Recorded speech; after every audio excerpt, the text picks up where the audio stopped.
Amongst those bowing out was the member for Finchley. It would be strange after 32 years not to be able to walk into the floor of the House of Commons. Very strange.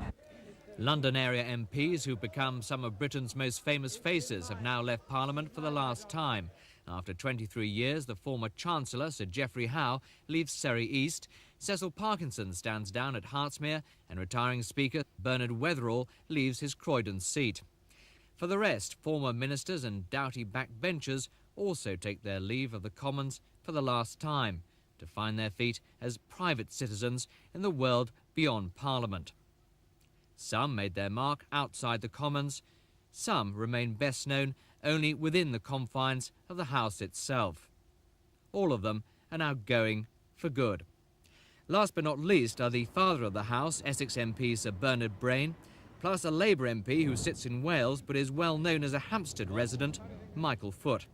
That leaves just one household name so far unmentioned, a man known here in the Commons as the Right Honourable Member for Chingford. I suspect that I've got a fairly sharp tongue. Underneath it there's often a lot less animosity or aggression, but I've got a sharp tongue, and I guess that gives people the idea that I've got a pretty sharp personality. Some say Norman Tebbit and Chingford were made for each other. A white London dormitory favoured by EastEnders who've made it, the man best known to some as the Chingford skinhead says he and it identify with each other. I suspect that an awful lot of them, like me, were 16-year-old school leavers, a lot of them grammar school boys and girls. Far fewer than in most Tory seats with an 18,000 majority, I think, would have been to university. They're relatively small people, no big businesses or anything like that. The real heart of London and the heart of England.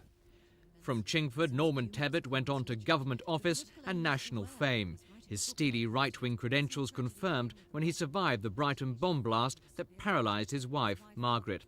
The experience made up his mind to quit politics. I felt that I owed a debt to my family, and that really would require me, first of all, to leave government, and now, of course, to leave Parliament itself.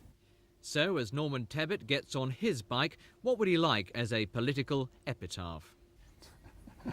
Well, I think he proved that anyone can do it if they really want it and they're prepared to work.